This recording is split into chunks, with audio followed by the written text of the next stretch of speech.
इस हफ्ते दुनिया भर में बॉन्ड मार्केट में कुछ ऐसा हुआ है जिसने बड़े बड़े निवेशकों की नींद उड़ा दी है।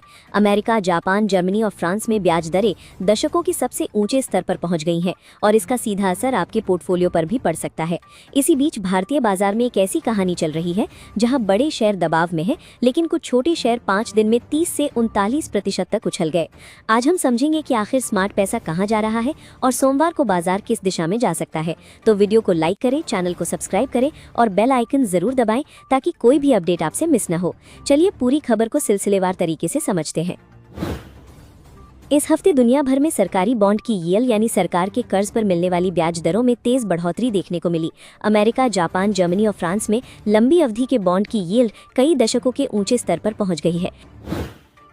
इसकी एक बड़ी वजह स्ट्रेट ऑफ हॉर्मुज़ को लेकर जारी तनाव और इससे पैदा होने वाली महंगाई की चिंता है। अगर ऊर्जा और दूसरी लागतें बढ़ती हैं तो महंगाई काबू में रखने के लिए ब्याज दरें लंबे समय तक ऊंची रह सकती हैं। दूसरी बड़ी चिंता दुनिया भर में तेजी से बढ़ता सरकारी कर्ज है। IMF ने 2026 में अमेरिका का सरकारी कर्ज GDP के 128.6% तक पहुंचने का अनुमान लगाया है और आगे भी इसके बढ़ते रहने की आशंका जताई है। सरकारों पर डिफेंस खर्च बढ़ाने, देश में मैन्युफैक्चरिंग वापस लाने और AI टेक्नोलॉजी को सब्सिडी देने का दबाव है। इन सभी जरूरतों के चलते आने वाले समय में सरकारों की उधारी और भी बढ़ सकती है। US treasury secretary Scott Bessent ने कहा कि ट्रेजरी बॉन्ड बायबैक्स यानी सरकार अपने पुराने बॉन्ड वापस खरीदने की प्रक्रिया को दोगुने से ज्यादा बढ़ाएगी ताकि ब्याज दरों पर दबाव कम हो सके। लेकिन बाजार में इसका असर ज्यादा देर तक नहीं टिक पाया क्योंकि इससे कर्ज और राजकोषीय जोखिम की मूल समस्या खत्म नहीं होती। AI इंफ्रास्ट्रक्चर में हो रही भारी निवेश जरूरत भी ब्याज दरों पर दबाव बढ़ा रही है।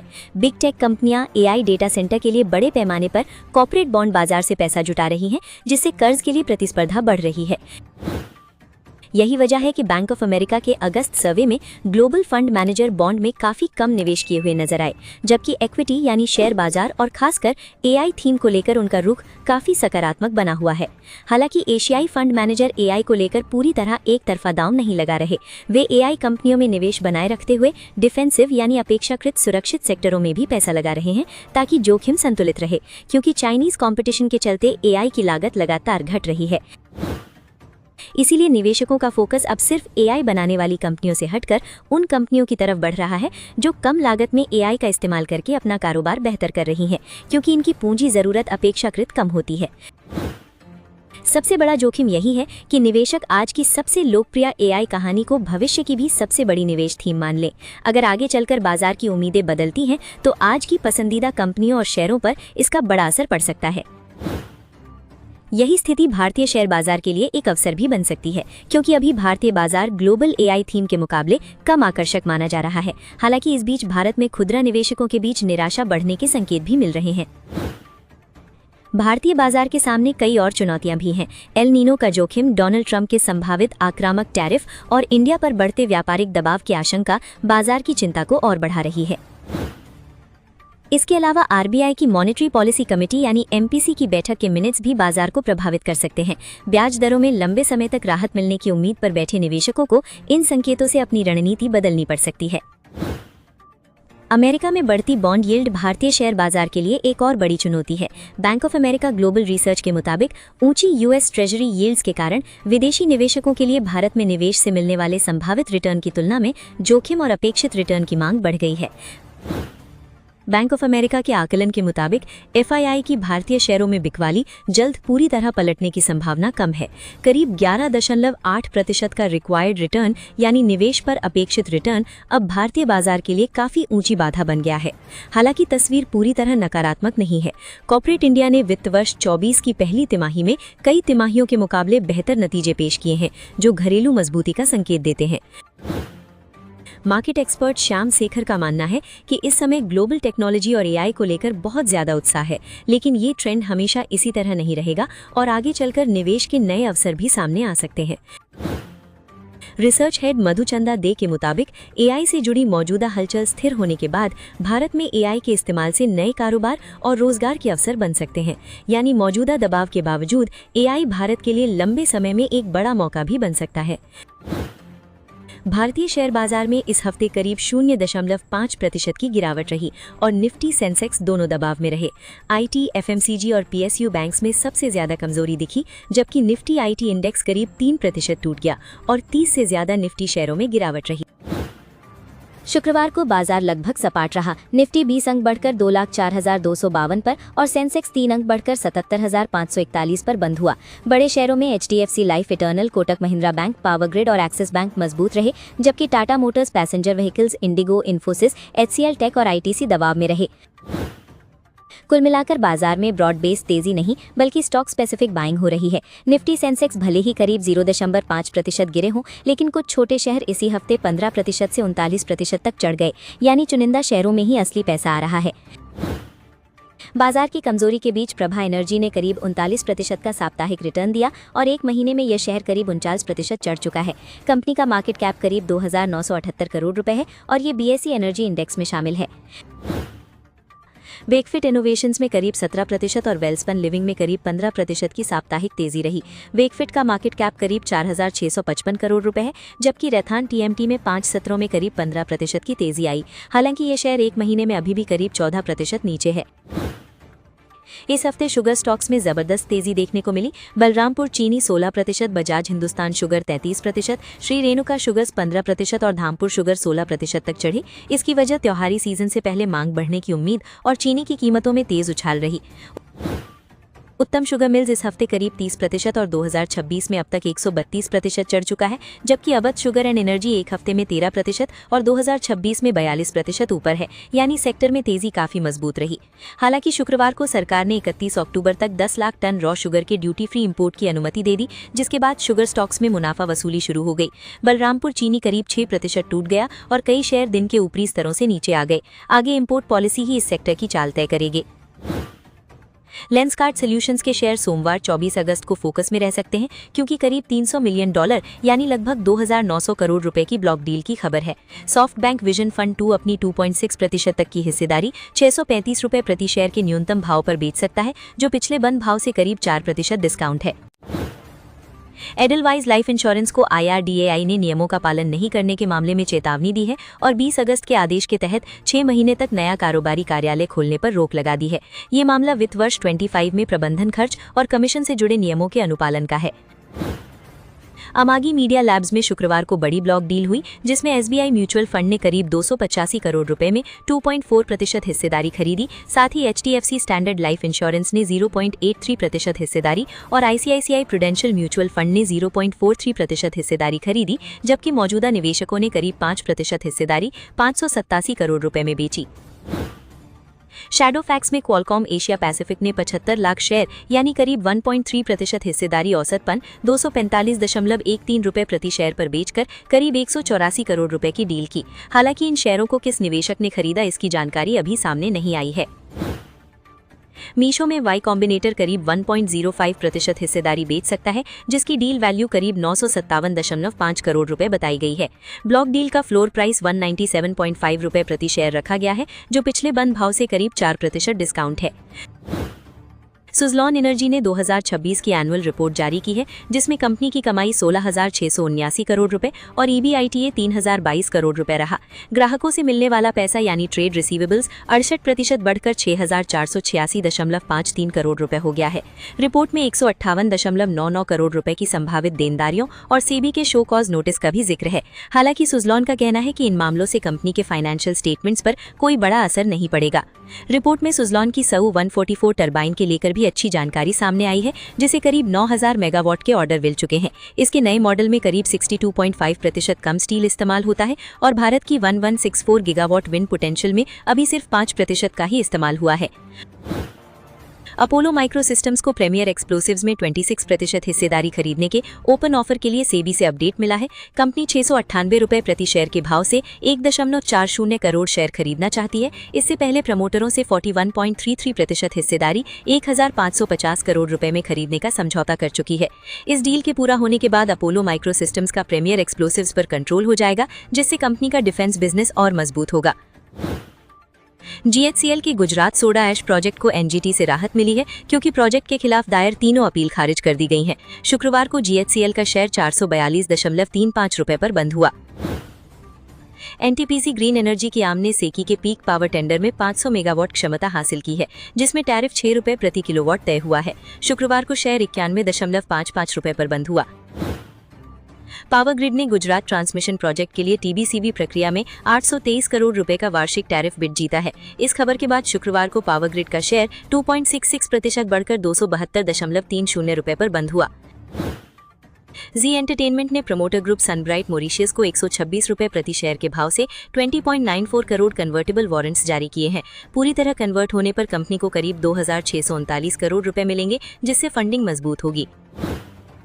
फ्रीडम ऑयल्स ब्रांड की मालिक Gemini edibles and fats India ने IPO के लिए सेबी के पास DRHP दाखिल किया है। कंपनी एडिबल ऑयल्स और स्पेशलिटी फैट्स के कारोबार के साथ स्पाइसेस और कन्वीनियंस फूड्स में भी विस्तार कर रही है। भारतीय बाजार में निराशा के बीच IPO बाजार में काफी हलचल बनी हुई है। इस हफ्ते ऑगमेंट एंटरप्राइजेज, टेमसेंस instruments, Lalitha jewellery mart, horizon industrial parks और गजा ऑल्टरनेटिव एसेट मैनेजमेंट के IPO को लेकर बाजार में गतिविधियां देखने को मिली। RBI की USD INR forex swap facility के जरिए 21 अगस्त तक कुल 72.85 बिलियन डॉलर का विदेशी मुद्रा प्रवाह आया है। इसमें सबसे बड़ा हिस्सा FCNRB डिपॉजिट्स का 65.40 बिलियन डॉलर रहा है और इस सुविधा में 1.5% की फिक्स्ड एनुअल स्वैप रेट मिलने से बैंकों को विदेश से डॉलर जुटाना अपेक्षाकृत सस्ता हो रहा है। इसी वजह से HDFC बैंक ने 1.75 billion dollar, IDFC first bank ने 500 मिलियन डॉलर और कोटक महिंद्रा बैंक ने करीब 650 मिलियन डॉलर जुटाए हैं। वहीं एक्सिस बैंक ने 300 मिलियन डॉलर के सीनियर नोट्स जारी किए हैं, जिन पर 5.179% ब्याज मिलेगा और इन्हें इंडिया INX तथा NSE IX पर लिस्ट किया जाएगा। बैंक ऑफ बड़ौदा ने 5 साल के बॉन्ड के जरिए अतिरिक्त 400 मिलियन डॉलर जुटाए हैं, जिस पर 5.318% सालाना ब्याज मिलेगा। ये करीब 3400 करोड़ रुपए की फंडिंग, बैंक की लिक्विडिटी और विदेश से पैसा जुटाने की क्षमता को मजबूत करती है।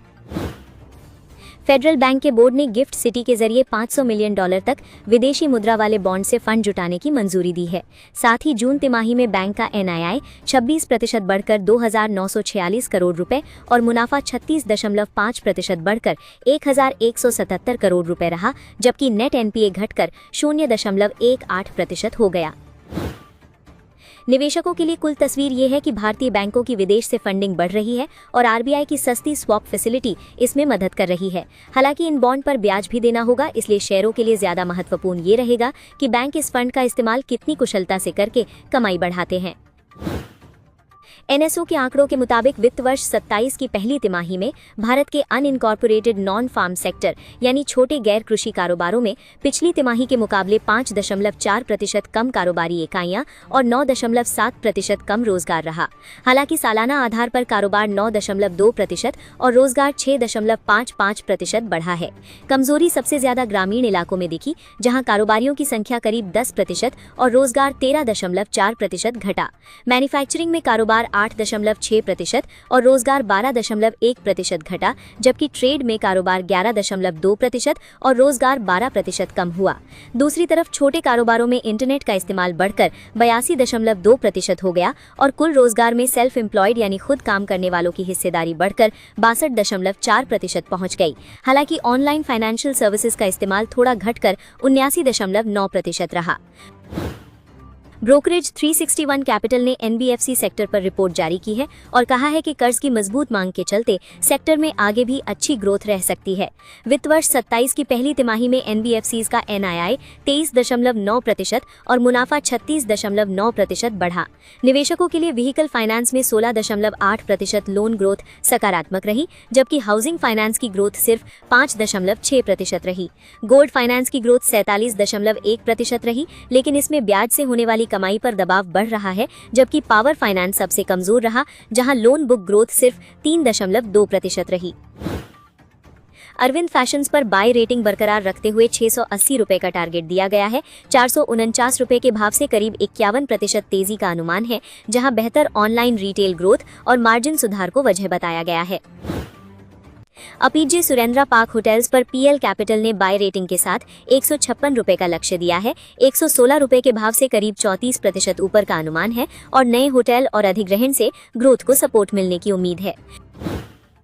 क्रॉम्पटन ग्रीव्स कंज्यूमर इलेक्ट्रॉनिक्स पर मोतीलाल ओसवाल ने बाय रेटिंग के साथ 340 रुपए का टारगेट दिया है। 252 रुपए के भाव से करीब 35% तेजी का अनुमान है, जबकि प्रीमियम प्रोडक्ट्स की बढ़ती बिक्री से मार्जिन सुधार की उम्मीद है। HDFC लाइफ में 560 रुपए के आसपास बाय की सलाह दी गई है, जिसका टारगेट 586 रुपए और स्टॉप लॉस 530 रुपए रखा गया है। गिरावट के बाद सेलिंग प्रेशर कम होता दिख रहा है, लेकिन 559 रुपए के आसपास 50 डे EMA पार करना तेजी की पुष्टि के लिए जरूरी है। नेस्ले इंडिया में 1477 रुपए के आसपास बाय की सलाह दी गई है। टारगेट 1555 रुपए और स्टॉप लॉस 1420 रुपए रखा गया है। शेयर का ओवरऑल ट्रेंड अभी भी तेजी वाला है और 1444 रुपए के आसपास का स्तर अहम सपोर्ट माना जा रहा है। बेल में 414 रुपए के आसपास बाय की सलाह दी गई है। टारगेट 444 रुपए और स्टॉप लॉस 399 रुपए रखा गया है। शेयर ने लंबे समय से बनी गिरावट की ट्रेंड लाइन के ऊपर ब्रेकआउट दिया है, जिससे आगे तेजी की संभावना बन रही है। आनंद राठी के मेहुल कोठारी ने 200 रुपए से कम कीमत वाले 3 शेयरों पर बाय की सलाह दी है। NCC में 145 रुपए के आसपास टारगेट 160 रुपए और स्टॉप लॉस 138 रुपए। फिनोलेक्स इंडस्ट्रीज में 160 रुपए के आसपास टारगेट 168 रुपए और स्टॉप लॉस 156 रुपए, जबकि नोसेल में 166 रुपए के आसपास टारगेट 178 रुपए और स्टॉप लॉस 160 रुपए रखा गया है। शुक्रवार को FIIs ने भारतीय शेयरों में 542 करोड़ रुपए की नेट बिकवाली की, जबकि DIIs ने 2124 करोड़ रुपए की खरीदारी की। यानी विदेशी निवेशक अभी भी सावधानी बरत रहे हैं, जबकि घरेलू संस्थागत निवेशक बाजार को सहारा दे रहे हैं। 17 से 21 अगस्त के पूरे हफ्ते में FIIs 3 कारोबारी सत्रों में बिकवाल रहे और कुल मिलाकर उनका रुख सतर्क रहा। इसके उलट DIIs ने पूरे हफ्ते लगातार खरीदारी की, जिससे विदेशी बिकवाली का दबाव कुछ हद तक कम हुआ। स्ट्रेट ऑफ हॉर्मुज से मंगलवार को अमेरिकी सेना की मदद से 1.5 करोड़ बैरल से ज्यादा तेल और पेट्रोलियम प्रोडक्ट्स बाहर भेजे गए। पाइपलाइन की सप्लाई जोड़ने पर कुल निकासी करीब 20 करोड़ बैरल रही, लेकिन तेल की आवाजाही अभी भी तनाव पर निर्भर है। इसके बावजूद क्रूड ऑयल की कीमतों में चिंता बनी हुई है। ब्रेंट करीब $94.39 और WTI $87.06 प्रति बैरल पर बंद हुआ, जबकि हफ्ते में ब्रेंट करीब 6.6% चढ़ा है। अब सबसे बड़ा जोखिम स्ट्रेट ऑफ हॉर्मुज को लेकर ही है, क्योंकि युद्ध से पहले दुनिया की करीब 20% समुद्री तेल सप्लाई इसी रास्ते से गुजरती थी। अगर यहाँ फिर से शिपिंग बाधित होती है तो क्रूड ऑयल की कीमतों में तेज उछाल आ सकता है। अमेरिका और ईरान के बीच बातचीत से अभी कोई स्थायी समझौता नहीं हुआ है। डोनाल्ड ट्रंप ने कहा है कि ईरान समझौता चाहता है, लेकिन अमेरिका अपनी शर्तों पर डील के लिए जल्दबाजी नहीं करेगा। सोमवार को अमेरिका ईरान पर अब तक के सबसे कड़े आर्थिक प्रतिबंधों का ऐलान कर सकता है। ईरान ने भी इन प्रतिबंधों का जवाब विनाशकारी होने की चेतावनी दी है, जिससे तनाव और बढ़ने का खतरा है। निवेशकों के लिए ये खबर इसलिए अहम है क्योंकि क्रूड ऑयल महंगा होने से भारत का इंपोर्ट बिल, महंगाई और कंपनियों की लागत बढ़ सकती है। खासकर एविएशन, पेंट, टायर और ऑयल डिपेंडेंट कंपनियों पर दबाव आ सकता है, जबकि ऑयल प्रोड्यूसर्स को फायदा हो सकता है। कुल मिलाकर देखा जाए तो इस समय बाजार के सामने बढ़ती बॉन्ड यील्ड, सरकारी कर्ज, AI में भारी निवेश, भू राजनीतिक तनाव और भारत से जुड़े व्यापारिक जोखिम जैसी कई चुनौतियां हैं। लेकिन ऐसे माहौल में भी अच्छी कंपनियों को उचित कीमत पर चुनने की रणनीति सिर्फ इसलिए नहीं रुकनी चाहिए क्योंकि मैक्रो स्थिति पूरी तरह साफ नहीं है। सोमवार को बाजार के लिए स्ट्रेट ऑफ हॉर्मुज और ईरान पर संभावित अमेरिकी प्रतिबंधों की खबरें सबसे बड़ा ट्रिगर रहेंगी। साथ ही लेंसकार्ट में ब्लॉक डील और ग्लोबल बॉन्ड यील्ड